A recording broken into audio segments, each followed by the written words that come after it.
The news came on a Tuesday, carried on my sister Ada's breathless voice over the phone. A promotion. After many years of quiet struggle, of stretching every naira to its limit, she had finally been recognized. She was a single mother to her beautiful twin boys, Jide and Keen, and this new position was more than just a title. It was a lifeline, a promise of a future where school fees would not be a constant worry, where the rent would be paid without a knot of anxiety tightening in her stomach. I had moved in with her a year before, leaving my own small room to help with the boys.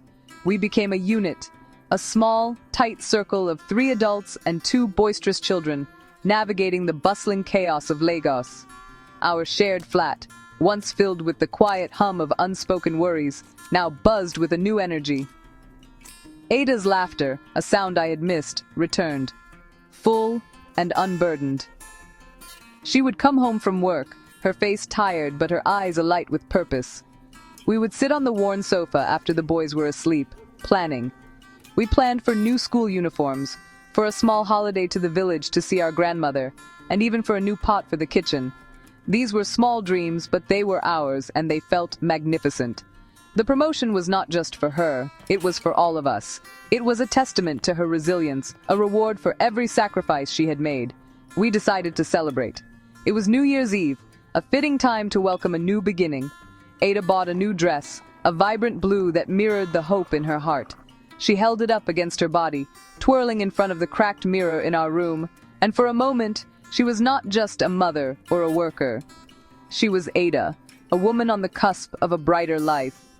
The boys watched her, their small faces filled with awe, clapping their hands in delight. "Mummy is a queen," Jide declared, and we all laughed. That evening, our small home was a kingdom of joy, a place where hardship felt like a distant memory. The air was thick with the scent of fried rice, and the sound of fireworks already beginning to pop in the distance. The twins were giddy with excitement, their energy a bright flame in our living room. Ada was getting ready for a party thrown by her new department. It felt right. She deserved this night, this moment to be celebrated and to feel the success she had worked so hard for. I watched her apply her makeup, her hands steady and sure. This was her moment, her victory. The future seemed to stretch out before us, a smooth sunlit road, and we were ready to walk it together, hand in hand.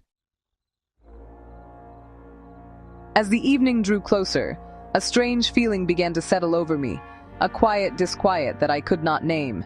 It started as a small flicker of worry, the kind a sister feels, but it grew steadily into a heavy blanket of dread. Ada was radiant, her excitement a stark contrast to the unease churning in my gut. I found myself watching her, searching for something I could not define. "Are you sure you want to go?" I asked, my voice sounding weak even to my own ears. She laughed, a light, airy sound. "Of course! We have to celebrate, Neka. This is for us." I wanted to believe her, to share in her uncomplicated joy, but the feeling would not leave. That afternoon, while the boys napped, I had drifted into a restless sleep. I dreamt of water, dark and murky, pulling at Ada's blue dress. I saw her reaching for me, her face a mask of confusion, but my own feet were stuck, unable to move. I woke up with my heart pounding, the images from the dream clinging to me like a damp cloth. I told myself it was just a silly dream, a product of an overactive mind. But the sense of foreboding lingered, a shadow in the corners of our cheerful flat. I tried to shake it off, busying myself with the children, but it was a persistent whisper in the back of my mind. When the taxi arrived, my anxiety peaked. Ada hugged the boys tightly, promising to be back before they woke. She turned to me, her smile bright. "Don't worry so much," she said, squeezing my hand. "I will be fine. Enjoy the night with the boys." Her words were meant to reassure me, but they did the opposite. Every instinct in my body screamed at me to stop her, to tell her to stay, to lock the door and keep her safe within our 4 walls. But what could I say? That a bad dream had frightened me. That I had a feeling. I would sound foolish, like a child afraid of the dark. So I watched her go. I stood at the doorway and watched the red taillights of the taxi disappear into the thick Lagos night. The sounds of the celebrating city, The fireworks and the music from distant parties suddenly felt menacing. I closed the door and leaned against it, the silence in the flat now heavy and oppressive. The boys were already asleep, their breathing soft and even. I was alone with my fear, a cold, unwelcome guest on a night that was supposed to be about hope. The joy of the morning had evaporated, replaced by a chilling premonition that I could neither explain nor ignore. Ada came home just after midnight. I had been waiting, unable to sleep, my body tense with a nervous energy that refused to subside. I heard her key in the lock and felt a wave of relief wash over me. But the relief was short-lived. The way she stumbled through the door, the way she leaned against the wall for support, told me something was terribly wrong. Her face, which had been so full of life just hours before, was now pale and slick with sweat. "I don't feel well," she whispered, her voice a strained rasp. "My head, it hurts so much." The vibrant blue dress now seemed to mock the pallor of her skin. I rushed to her side, my earlier unease solidifying into sharp, cold fear. I helped her to the sofa, her body trembling under my touch. She complained of a blinding headache and a strange stiffness in her neck. I gave her water, but she could barely swallow. Her breathing became shallow, and her eyes, when they met mine, were filled with a terrifying mix of pain and confusion. The fireworks outside continued their relentless celebration, each pop and bang a cruel counterpoint to the silent panic unfolding in our living room. The boys slept on, blissfully unaware of the nightmare that had crept into our home. Panic set in. I called our neighbor, Mr. Okoro, his voice thick with sleep when he answered. He was at our door in minutes. Together we tried to make her comfortable, but her condition was worsening with alarming speed. She was barely conscious now, her moans soft and weak. The vibrant, strong sister who had left for a party seemed to be fading away before my very eyes. We had to get her to the hospital. Mr. Okoro ran to get his car, my voice cracking as I called her name over and over again. There was no response. Her body was limp in my arms. The journey to the hospital was a blur of streetlights and the frantic sound of my own heartbeat. I held Ada's hand in the back seat, her skin frighteningly cold. I prayed, I begged God, the universe, anyone who might be listening, to let her be okay. But as we pulled into the emergency entrance, in that sterile, unforgiving light, I knew.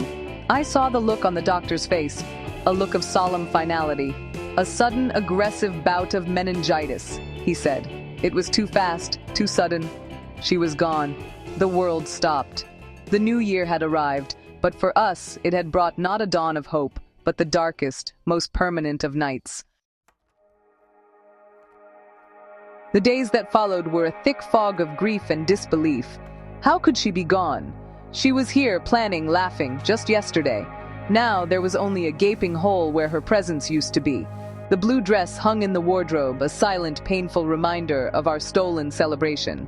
The twins, Jide and Keen, were the most difficult part. How do you explain permanence to a 5-year-old? "When is Mummy coming back from her trip?" Keen would ask, his innocent eyes searching mine for an answer I could not give. Jide was quieter, his confusion turning into a withdrawn sadness that broke my heart into smaller and smaller pieces. Our flat, once a sanctuary of shared dreams, became a house of mourning. Friends and family came and went, their whispers of condolence filling the air. They brought food we could not eat and offered sympathies that could not touch the profound depth of our loss. In the quiet moments, when the house was still, my mind would replay that night. I saw her smile as she left.